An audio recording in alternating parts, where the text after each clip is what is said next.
नमस्कार, मी रवि कुमार. जवाब तो आपको देना होगा बोल सरकार या सदरात 85 आवाजच्या का स्पेशल रिपोर्ट मध्ये आपलं स्वागत. कसे आहात आपण? मजेत ना? मजेत राहा, हिट राहा, फिट राहा आणि हो, आरोग्याची काळजी घ्या. चला तर मग विषयाकडे वळूया. 2019 ला केला तोच प्रयोग आता 2026 ला शिंदे करतात. त्यावेळी तो प्रयोग करणारे होते ठाकरे आणि आता तो प्रयोग करू पाहतायत ते एकनाथ शिंदे. फसले तर कायमचे फसतील आणि जर यात जिंकले तर मग कायमचे तरतील. सध्याच्या घडीला दोन दगडींवरती पाय ठेवणं शिंदेच्या अंगलट येणार असलं तरी राजकारणामध्ये सगळं काही माफ असतं या तत्वावरती शिंदे राजकारण खेळू पाहतात. ठाकरेंचा एक मास्टर स्ट्रोक आणि फडणवीसांची त्या टाळीला टाळी शिंदेचं अख्खं राजकारण संपवू शकते. अर्थात जर आणि तरच्या गोष्टींवरती आधारित हा व्हिडिओ नक्कीच नसणार आहे. पण जर शिंदे 29 नगरसेवकांच्या जीवावरती महापौर पद किंवा महत्वाची खाती मागत असतील तर मग 89 नगरसेवक निवडून आणणारा भाजप शून्य ठरतोय. आणि त्यामुळे आपला महापौर व्हावा ही सर्वांचीच इच्छा आहे. देवाच्या मनात असेल तर आपला महापौर नक्कीच होईल. यातील देवाच्या मनात हे उद्धव ठाकरेंचं वाक्य कोट अनकोट आहे. कारण उद्धव ठाकरेंना जो देव आठवलाय तो नेमका कोणता देव? स्वर्गातील इंद्र की महाराष्ट्रातील देवेंद्र हा मुद्दा अजून क्लिअर झालेला नाही. परंतु ज्या पद्धतीने एकनाथ शिंदेंनी भाजपला ताणून धरलंय त्या पार्श्वभूमीवर उद्धव ठाकरेंना आठवलेला देव कोणता हे राजकीय समज असलेल्यांना मात्र एव्हाना नक्कीच माहिती झालेलं आहे. मुंबईतील आपली ताकद ही एकनाथ शिंदेपेक्षा नक्कीच जास्त आहे ते उद्धव ठाकरेंनी आपले 65 नगरसेवक निवडून आणत स्पष्ट केलंय. 40 आमदार गेले, पक्ष गेला, चिन्ह गेलं. एवढंच काय तर ऐन मुंबई महानगरपालिका निवडणुकीच्या तोंडावर तब्बल 60 माजी नगरसेवक पळवून नेले. एवढं सगळं असताना उद्धव ठाकरेंनी आपले 65 नगरसेवक निवडून आणत मुंबईतील आपली उपयुक्तता शिंदेपेक्षा कशी अधिक आहे हेच सिद्ध केलंय. त्यामुळे ठाकरेंचं आता शिंदेची बार्गेनिंग पॉवर संपवतायत की काय असा प्रश्न यातून निर्माण झाला. एकनाथ शिंदेंनी ठाकरेंवर टाकलेल्या जाळ्यात आता तेच अडकून पडतायत की काय अशी स्थिती सुद्धा निर्माण झाली. कारण ज्या भाजपनं उद्धव ठाकरेंना संपवण्यासाठी एकनाथ शिंदेंना ऍक्टिव्ह केलं होतं आता तीच भाजपा पुन्हा एकदा शिंदेंवर दबाव आणण्यासाठी उद्धव ठाकरेंना जवळ करणार का असा प्रश्न निर्माण झाला.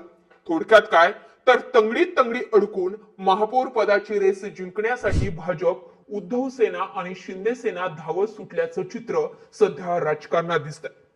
सध्याच्या राजकारणाचा बारकाईने अभ्यास केला तर आणखी एक गोष्ट तुम्हाला लक्षात आल्याशिवाय राहणार नाही.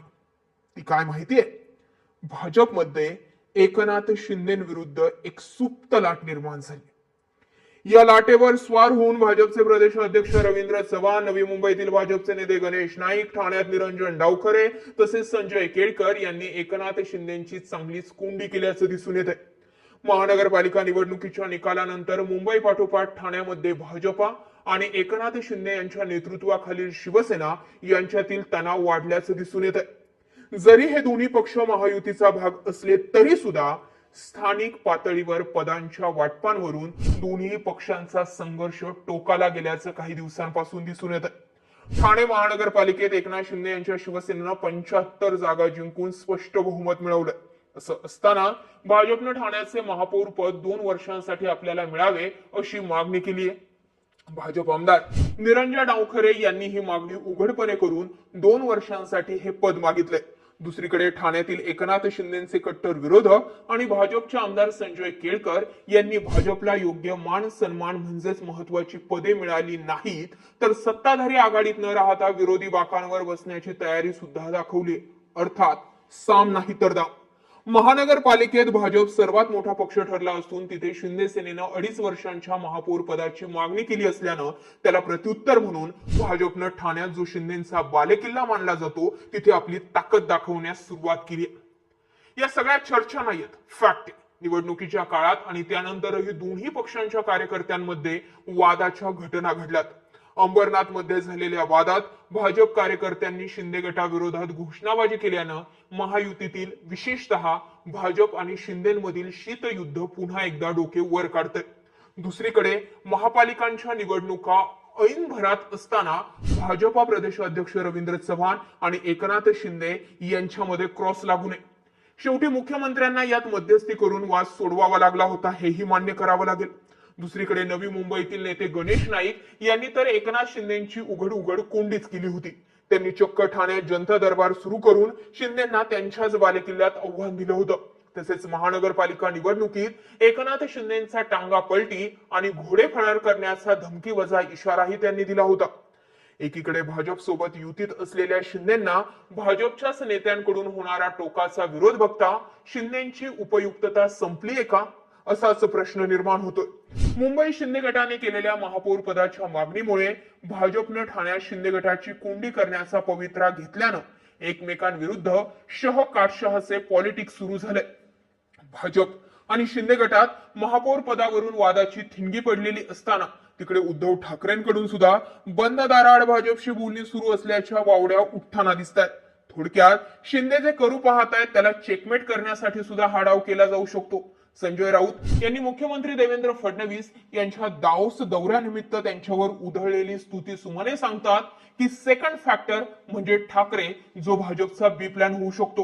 उद्धव ठाकरे भाजपशी जुळवून घेण्याच्या तयारीत आहे.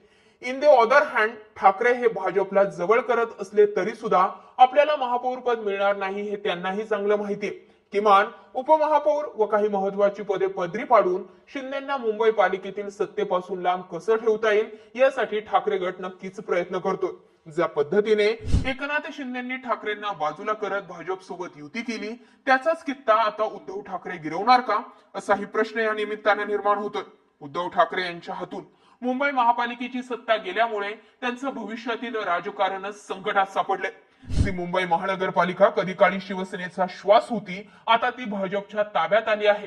पालिका निवडणुकीत ठाकरेंचा सपाटून पराभव झालेला नसल्यानं अजूनही मुंबईतील मराठी माणूस हा उद्धव ठाकरेंच्या पाठीशी उभा असल्याचे चित्र दिसून आले.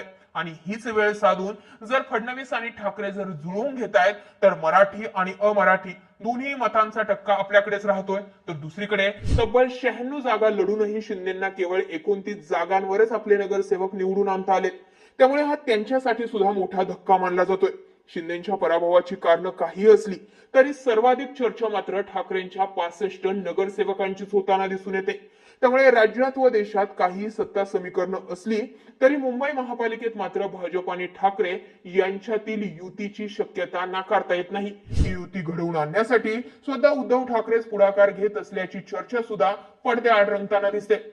निवडणुकीच्या आधी राज ठाकरेंचा हात हातात घेऊन उद्धव ठाकरेंनी ठाकरे ब्रँडला जिवंत करण्याचा प्रयत्न केला होता, परंतु त्यात त्यांना पाहिजे तेवढं यश आलेलं नाही. किंबहुना उद्धव ठाकरेंना जेवढा प्रतिसाद मराठी माणसांचा मिळाला तेवढा राज यांना सुद्धा मिळाला नाही. त्यामुळे उद्धव ठाकरे मनसेला किती काळ सोबत ठेवणार हा देखील एक मोठा प्रश्न आहे. त्याऐवजी 2 पावले मागे होऊन भाजपशी कॉम्प्रोमाइज करून मुंबई पुरता का होईना सत्तेला चिकटून राहण्याचा उद्धव ठाकरेंचा जर प्रयत्न असला तर शिंदेंना दाबता येऊ शकतं. पण प्रश्न असा आहे की मग ठाकरेंमागे उभे राहिलेले 65 नगरसेवक त्यांचे राहतील का?